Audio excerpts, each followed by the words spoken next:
আপনাদের পার্বত্য এলাকায় জিনের উপাসনা হয়। এখন বললেন ভাই কেমন করে জানলেন? যত তান্ত্রিক মান্ত্রিক কবিরাজ জাদুকর সব এই পাহাড়ি এলাকায় ঘুরে বেড়াচ্ছেন, এবং চোখ কান খোলা রাখলে আপনারাও বুঝতে পারবেন। জিনের উপাসনা করলে অনেক কিছু ভেলকিবাজি দেখানো যায়। জিনকে আল্লাহ পাক কিছু ক্ষমতা দিয়েছে। জিন অনেক দূর থেকে দেখতে পারে। মনে করেন কেউ একজন এখানে বসে আছে, সে দাবি করছে যে সে অলৌকিক ক্ষমতার অধিকারী, অথচ ওর কাছে জিন আছে। কি আছে? জিন। এখন আপনি শুনেছেন যে অমুক জায়গায় অমুক বাবা আছে, সে অনেক বড় ক্ষমতার অধিকারী, তো যাই দেখি উনার কি ক্ষমতা। এখন আপনি রাস্তায় আসছেন, তার সেই জিন তো আগেই দেখতে পাচ্ছে আপনি আসছেন দূর থেকে, সে আগে খবর দিল আসতেছে মক্কেল, ওই যে মক্কেল আসতেছে।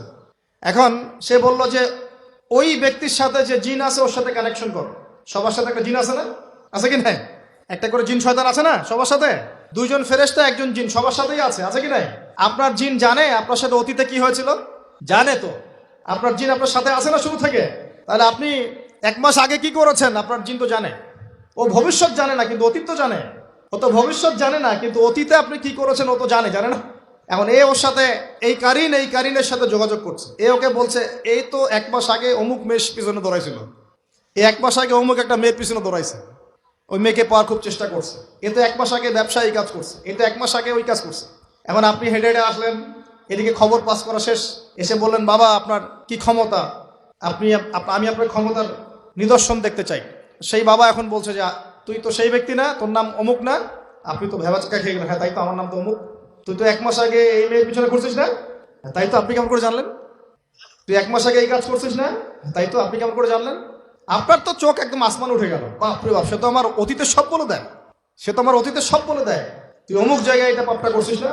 তুই এই জায়গাটা লুকায় রাখছিস না? ব্যাস, আপনার মাথা খারাপ। জিনের উপাসনা করে মানুষ অনেকেই।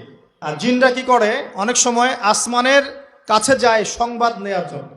সূরা মুলক পড়েন, সূরা মুলকের 1ম পৃষ্ঠা পড়েন। আল্লাহ পাক ওদেরকে তাড়ানোর জন্য আসমানের মধ্যে এই উল্কাপিণ্ড নক্ষত্র নিক্ষেপ করেন। রুজুম আল্লিশ শায়াতিন, আল্লাহ বলেছেন এই নক্ষত্রগুলা আমি রুজুম আল্লিশ শায়াতিন, শয়তানদেরকে তাড়ানোর জন্য রেখেছি। সুবহানাল্লাহ। পৃথিবীতে অনেক কিছুই ঘটে আমরা খালি চোখে বুঝতে পারি না। এখন কেউ যদি জিনের উপাসনা করে, জিনকে সন্তুষ্ট করার জন্য এই কুরবানি করে, তাহলে কি শিরক হবে কিনা? সেজদা কার জন্যে? অন্য কারোর জন্য করলে কি হবে? কুরবানি কার জন্যে? অন্য কারোর জন্য করলে কি হবে? কার নামে কসম করতে হয়? যদি অন্য কারো নামে কসম করি, এই যে এখন বাপের নামে কসম, মায়ের নামে কসম করেন কেন? কসম করা যাবে না এভাবে। মান হালাফা বিগাইরি ইসমিল্লাহি ফাকাদ কাফার, কেউ যদি আল্লাহ ছাড়া অন্য কারো নামে কসম করে সে কুফরি করবে। যদি কসম করতেই হয় আপনাকে আল্লাহরই কসম করতে হবে। যদি কসম করতে হয় কার কসম করবেন? আর আল্লাহর কসম করে কি মিথ্যা বলতে পারবেন? মিথ্যা বললে তখন কাফারা দেওয়া লাগবে। আচ্ছা, কাফারা কি? সবচেয়ে সহজ কাফারা হচ্ছে 3টা রোজা রাখা। কয়টা রোজা? 3টা। এখন কসম করব আল্লাহর জন্য, দোয়া করেন কার কাছে?